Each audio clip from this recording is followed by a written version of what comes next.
All right, you ready for the launch button? Let's do this.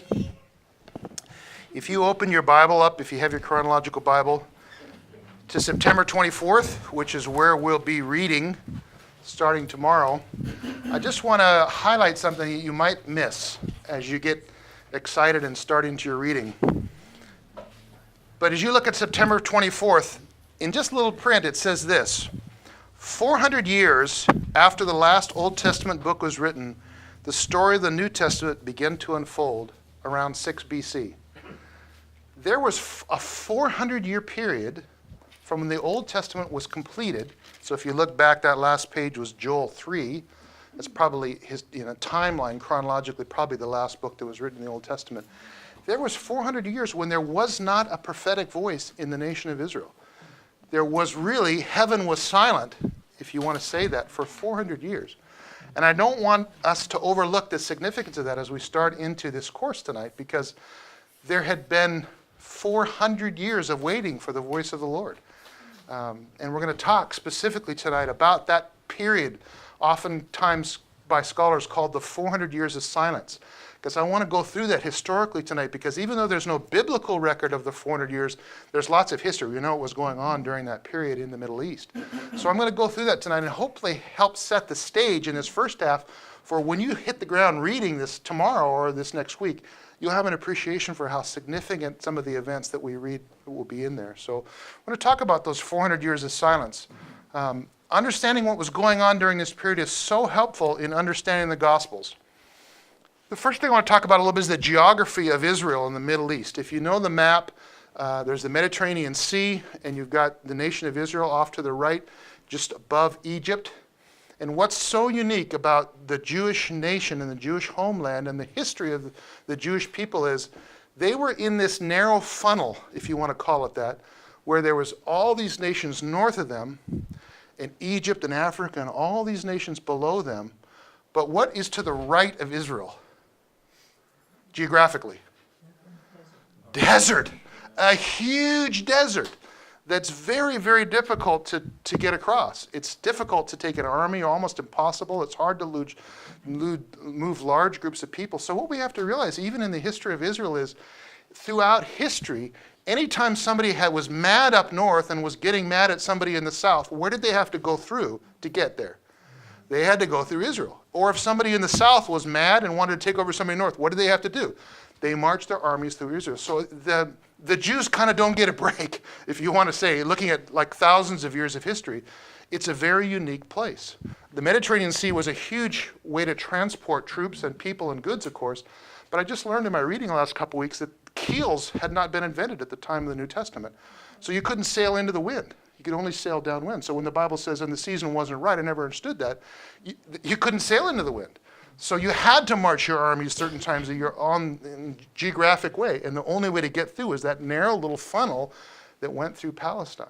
So when you think about the history of the nation of Israel, that's a reality we can't overlook. Everybody who was mad at somebody else went through your neighborhood on their way. This is a quick way to say it. So as we talk about the end of the Old Testament, roughly 400 BC, the Persians were in charge of the Middle East. We got a second, I can't resist. Let me go farther back. I'll give you a quick history. Abraham, remember him? One little guy, comes out of the north. God says, I'll give you a land, seed blessing, can't even have a kid. That's a big start for the nation of Israel, right? Him, his son, Abraham, what's the son's name was? Isaac and Jacob. Never even had any land. They were foreigners in this land and wandered around. They'd buy a cave to bury their dead or whatever once in a while, but they had nothing. They were being controlled by the other people. And then, of course, Joseph comes along and rescues Egypt in the time of famine. And Israel, now named Israel, goes down, and they thrive for 400 years in the nation of Egypt and just go crazy in terms of population, become a nation. But the bad news is they were slaves. So they didn't have any control. We know the story of the Exodus. God brings them out, and he brings them into the land. And for many generations, they were ruled by judges. So there was a problem. So the Midianites, whoever came in, tried to take over. The judge was raised up. And then later on, all went back. There's this whole cycle in the book of Judges. It's a big mess. It wasn't a real fun time to be in Israel because you're either getting whooped or getting ready to get whooped by somebody else in the area. So it's a very difficult time. But then what's called the United Monarchy started. And who was the first king of Israel? Saul. Under Saul and David and his son Solomon, that was an amazing time for Jews. They had their own destiny. They were in charge. It was a time, mostly, especially in the time of Solomon, of peace and prosperity. There was no world-dominating powers that were messing up. Nobody was mad walking through, like I said, bringing armies through. That was an amazing time. That was the golden age for Israel, was during the period of United Monarchy. But when Saul died, his goofball son made a bad decision, and the wheels started to fall off, and the nation split into the northern tribes and the southern tribes called Israel and Judah. And Israel went off the rails spiritually real quick, and Judah wasn't far behind. That's where we see the stories of kings and all the screw-ups in there. And eventually, the Assyrians, major power way up in the north, gained control over the known world and came down, and they overtook and sacked the northern capital and almost sacked the southern Judah. But they got a message that the next group was starting to attack them at home, so they had to go up. So after the Assyrians had run over the land and taken control and exiled the northern kingdom, then the Babylonians came. And the Babylonians beat the Assyrians, and then right away, they're down, thumping on the Jews and trying to get down to Egypt and take over Egypt, which they did. They eventually ended up sacking the southern kingdom, Jerusalem, and so they lost all control of their destiny. After that, the Persians took over from the Babylonians, and they came in and ran things, okay? So I just want you to see that except for that United Monarchy period, for the most of the history of the Jewish people, somebody else was in charge, and it wasn't pleasant. So they've had a hard history. But as we start the beginning of that 400 years, in 400 BC, that period of silence at the end of the Old Testament, the Persians were the ones that were in charge. So the Persians were in charge, and then after that, I'll just give you a quick overview and we'll go back and look at some things. After that, the Greeks rose to power. Alexander the Great, like in the early 300s BC, rose to power very quickly. So the Greeks took over from the Persians. They had a whole big thing that they ran. Alexander the Great died fairly young, and 4 Greek generals took over his whole kingdom and broke it into 4 different parts. And Palestine, where the Jews were, was the demilitarized zone between 2 of those kingdoms. So one was to the north and one was to the south in Egypt. Now, how many of you know living in the demilitarized zone is not a great place to be? How many of you want to camp out between North and South Korea? Everybody wants to shoot at you. Everybody wants a piece of your land as a buffer. Everybody wants to tax you, right? So it was a very difficult time when the Greek generals took over. And then after that, and we'll talk about this specifically more in a minute, but there was a brief period from about 142 BC to 63 BC where the Jews ruled themselves again. It's called the Maccabean period. There was a big revolt. We'll talk about it in a minute. So there was a little period of time after all those hundreds of years where they actually were in charge again. And then in 63 BC, the big guns show up. Who would that be? The ultimate bulldozer, lockstep, the Romans show up and they take over Palestine in 63 BC. And then they're in charge for like 100 or 200 to 300 years, a long time. So there's this brief period of time in this intertestamental period where the Jews actually, nobody was trying to kill them. And they actually got to run, their own country, but not for very long. So they have a very, very challenging and difficult history when you think about the nation of the Jews and the people of God. So let's go back. What was life under the Persians like? I'm back to 400 BC now. We're going to look at each of these time periods just for a second. The Persians, they were kind of slightly kindler and gentler than the Assyrians and the Babylonians.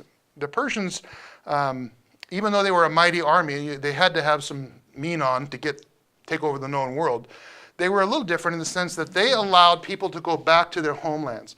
The Assyrians and the Babylonians just took whole populations and deported them. That was the way of controlling. They just mixed them in and you can't take over if you can't speak to your neighbors. So they figured, let's just mix the whole kingdom up. And so that's what happened. The Assyrians drug the northern kingdom off and the Babylonians drug the southern kingdom off. But the Persians were different. When you look at the beginning of the book of Ezra, Cyrus, who was a Persian king, he gives this edict that says, you can go back to the land and you can rebuild the land. Amazing, because that was a prophecy that was given by Isaiah a couple hundred years before that with the actual name of the leader. No one who knew who Cyrus was or was going to be, didn't even know the Persians were going to be in power. But Isaiah prophesied that, and then we see at the beginning of that period, they go back and rebuild the land. So they let the exiles return to their home countries if they chose to. And lots of the nations they allowed to go back to their countries. And that's where we see the Jews coming back. So a little bit, if you can say it, domination of an ungodly world power is a good thing. The Persians were maybe the best of the three. God caused these nations' rulers to show favor to the Jews. So remember the story, they allowed them to have wood to rebuild the temple and took the taxes and said, you can use those for the rebuilding the temple. The Persians were kind of like, we're going to make all the gods happy. So if you have a god, we want you to go back and make him happy, whatever he likes, and then it'll be good for us. That's kind of the Persians, right? It's like, let's make everybody happy. So that's kind of where you can see the Persians say, oh, you have the Yahweh, this God of the Old Testament? Brilliant. Go build a temple. Tell them we're the guys and we helped you and have favor for us. Shorthand for the Persians. So that was in that beginning of that 400 period of silence, the Persians were in charge. Now, we talked about that after the Greeks took over, Alexander the Great. And we can't underestimate Greek culture. It's called Hellenism, is another way to say. It's a mix of Oriental, of Eastern and Western culture. The Greek language becomes the language of the commerce and of the street for really the whole Mediterranean area, for this huge, huge thing. The New Testament was written in Greek, even though when it was written, the Romans were in charge. And officially, the Romans' language was Latin, but in reality, language of commerce and language of just living was Greek. So a commentator said the Romans may have conquered the Greeks militarily, but the Greeks actually conquered the Romans culturally. So we can't underestimate the influence of Greek culture.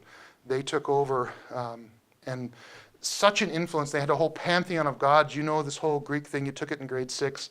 The gods are always, fornicating with each other and killing each other and killing their fathers. And, that's the whole Greek religious system, is all these Greek gods. And that was really part of the whole Greek culture. But that Greek culture really took over in a significant way. After that, remember we talked about it broke up into 4 kingdoms. The kingdom that relates mostly to the Jewish nation was the kingdom called the Seleucids. That's one of those 4 generals that came in it. And that was a kingdom that was just slightly to the north of Israel. And the Seleucids seriously pushed Greek culture on the Jews. Matter of fact, all of those guys, those 4 generals, pushed Greek culture on everywhere they were around the world. They wanted to unify, and it was all about the Greek culture. They were on a mission to make people Greek. And the Seleucids were particularly that way. They pushed Greek culture. I'll just read you a little outtake. This is a great resource. It's called Survey of the New Testament. It's by Robert Gundry. We actually used this textbook a few years back. And if you want one volume that'll really give you a lot of cultural and historical and what did people eat and how did they dress and how did they get married, this is a great textbook. But I'll just read you a little picture of an idea of how much of a mission the Seleucids were on. I'm talking about maybe 150, 175, 200 BC, so halfway through the silent period. But I'll just give you an idea. So this is talking about Jerusalem. The leader at that time built a gymnasium in an adjoining tract where it was built. There, to the outrage of the strict Jews, Jewish lads exercised in the Greek fashion, nude. Track races opened with invocations to pagan deities. Even Jewish priests attended these events. Such Hellenization, that's the process of making people like Greeks, right? Hellenization also included attendance at Greek theaters, the adoption of Greek dress, surgery to disguise circumcision when exercising in the nude. Bad enough we have to get circumcised, and we have to get uncircumcised? Not interested in either. And the exchange of Hebrew names for Greek names.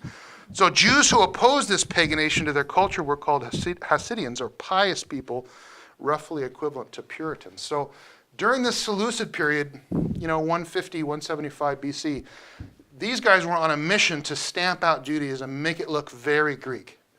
And so there was a lot of resistance. And eventually, a guy rose called Antiochus IV.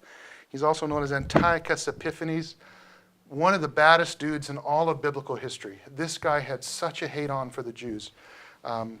He sacrificed a pig on the altar in Jerusalem because he knew how horrible that would be for the Jewish people. They don't even eat pig. He set up temple prostitutes in the Jerusalem temple where you'd go in and have sex as worship to the pagan gods. And so you can imagine how the Jews just couldn't believe this violation of their sovereignty and of their religion. What he did was just, this guy was just incredibly, he makes Hitler look like a choir boy. Antiochus IV, or Antiochus Epiphanes. And eventually a persecution during that period broke out to the Jews. I'll just give you some illustration. This is pretty rough, but I want you to hear it. So during this period, if you didn't bow down and, in a sense, kind of by the Greek line and the Greek culture, you wanted to retain your Judaism, here's what happened. 2 women were brought for having circumcised their children. They publicly paraded them around the city with their babies hanging at their breasts, and then hurled them down headlong from the wall. The king fell into a rage. He gave orders to have pans and cauldrons heated for 7 brothers and their mother, already tortured with whips and thongs for refusing to eat pork. That was one of the things. Let's make the Jewish guys eat pork because that really makes them mad. Forbidden by the law of Moses. These were heated immediately, these hot pans. He commanded that the tongue of their spokesman be cut out, and they scalp him and cut off his hands and feet, while the rest of the brothers and mother looked on. When he was utterly helpless, the king ordered them to take him to the fire, still breathing, and fry him in a pan. The smoke from the pan spread widely, but the brothers and their mothers encouraged them to die nobly. There followed many similar gruesome martyrdoms, and the remaining brothers and their mother and their father and their husband have already been killed by being stretched apart on racks and beaten. So not the way to win friends and influence people. Antiochus Epiphanes and the Seleucids, very, very difficult time for the nation of Israel. And because that was such a horrible time, there rose up a revolt, an underground within the Jews. And this is what's called the Maccabean Revolt, where the Jewish people said, I don't care what it takes, we're going to get these people out of our land. And so there was this revolt that developed and began about 167 BC. Now, the best thing I can help you see is Donald Trump. You know, a lot of people right now are going, oh! Half the people are so thrilled about Donald Trump and the other half are losing their minds, okay? That's the best kind of illustration I can give you for this Maccabean revolt. Because about half the people said, this is great, we're finally getting back to proper Judaism, kill them all. And the other half were like, well, now wait a minute, couldn't we just get along with this Greek culture? And so it was really a civil war that kind of developed. Not only were they fighting the Seleucids, they were fighting themselves during this Maccabean period. So there was self-rule from about 142 to 63 BC, but there was chaos, civil war, a lot of difficulties. I'm not an expert on the Maccabean period, but it looks to me like a lot of it was human effort. Remember I said God wasn't really speaking for 400 years? Just a lot of it, when I read it, I get the feeling like they were trying to make something happen for God, but it's not necessarily what God was into. You know, what they were doing and murdering and pillaging and doing all that kind of stuff to have Judaism back didn't look real godly to me. We get the zealots from this group. Remember one of Jesus' disciples, the zealot? These are the guys that came out of that said there was even assassins that were like, hey, we're gonna have Judaism come about and we're gonna do it by murder. So that's where we get the zealots. And one of Jesus, or at least one, maybe 2 of Jesus' disciples were zealots. They came from this Maccabean period. Like, kill them all, whatever it takes. So it was a significant time, the Maccabean period. But doesn't matter, because when the Romans showed up, it was game over. That was such a huge force, the Romans. We can't even identify the world power the Romans came. And they rolled through in 63, and it was game over. What they wanted, they got. But there was a Roman peace. Brutal, I mean, you know, but there was a peace in the land. Because the Romans had such power, they blew right through into Egypt and took over Egypt. And that provided a platform for the birth of Christianity in 63 BC. Because you could travel all over the Mediterranean, all over the known world, really, under the umbrella of the Romans. And that was the incubator for Christianity. So I want you to see how all these world forces are taking place, but at the same time, God is looking down and he's orchestrating exactly, he knew what was going to come down. And he brings this Christian era into place. The Romans, you know, they allowed the native rulers to rule, if they approved and they paid their taxes. So we have Herod the Great, which was kind of a half-Jew guy. And they're like, we're willing to let you do your Jewish stuff. There was approved religions. Judaism was one of the approved Roman religions. If you stay within your boundaries and just do your religious thing and pay your taxes and don't try to take over the government, and you say Caesar's the king and Caesar, well, we'll let you do it. So there was a quiet, even though the Romans were brutal, there was a quiet that they could allow to go back to. Not a lot of political stuff. It wasn't perfect by any means. Herod the Great expands and beautifies the Jewish temple just around, 30, 40, 50 BC, just before Christ was born. He makes the second temple beautiful and marble and all this stuff. And, even some of that temple remains in the Wailing Wall. Am I right about that? It's Herod's temple, right? So some of that temple remains. And so he wanted to become a friend of the Jews, so he spent a whole bunch of money on the temple. And it was pretty cool. About the time Jesus was born, there's this beautiful temple in Jerusalem and full-on worship and priests and marble and gorgeous, But Roman state religion basically borrowed Greek thinking. So they had their own names of their gods, but they just made Zeus, what was Zeus? Jupiter. They just took the idea of the gods that were mad at each other and had babies and killed each other and murdered their parents and just made it with Roman gods. So it wasn't that much better. But the thing that was the trick for the Jews and the Christians was, as the emperors grew in power, as we approached the beginning of the AD era, they figured, I'm divine. And the idea of a divine emperor started to come out. And you had to bow down and you had to worship the divine Roman Empire or emperor, or you got in big trouble. And that's where we see the Christian era starting. And later on, AD 50, 60, 70, 80, the persecution of the Christians because they wouldn't do it. They deny Jesus and say that he's God. No, I can't do that because God's God. Off with your head, or whatever the issue was. So that's life under the Romans. Why am I telling you all this? Well, I think we need to understand that as the New Testament opens, where you're going to start reading tomorrow morning, we have got to understand how desperately the Jewish people were waiting for a deliverer. You can't imagine thousands of years of being under brutal foreign rule, but particularly, that last 60 or 80 years before Christ's birth under the Romans, we just can't imagine the longing of the Jewish people for freedom. We got, who's my favorite? Braveheart. Freedom! We know that whole thing. We can't even imagine how much they would want that. They had it briefly in the Maccabean period, but it was so screwed up all they did was fight with each other. So it was almost like, well, we had what we wanted and we still couldn't pull it off. So they were just waiting for this deliverer. So now if you look back to September 24th in our first reading, the very first words you're going to read tomorrow are this. This is the good news about Jesus the Messiah, the Son of God. Now we open that up as Christians and go, oh yeah, la la la, blah, blah, blah, blah, blah, blah, blah. Hear how that would have sounded for a Jewish person, Messiah, the deliverer, the one to kick the Romans out and to get the worship straight and to break the backs of all of these pagan things that had happened. The Messiah, that your ears would perk up about that. And so we're going to see, I hope, as we do our New Testament reading, a much fresher way as we go through the Bible to say, man, the deliverer, as we start to read these stories of old ladies coming and holding Jesus and going, this is the one. Man, oh man, that meant something huge to them because they were waiting and waiting and waiting for that. Could this be the one? Could this be the Messiah? Could this be the deliverer? Galatians 4:4-5 says this. But when the fullness of time had come, God sent forth his Son, born of a woman, born under law, to redeem those who were under the law, so that we might receive adoption as sons. I love that scripture, at the fullness of time. Jesus came at just the right time in world history. If you think about it, it's so significant. There was one language over the whole known world, the whole Mediterranean basin, Greek. Travel and roads, you've seen the Roman roads, some of those are still in place now. These guys built these big thoroughfares and drained swamps and cut mountains and made these roads where you could get through the whole Roman Empire quickly with their forces.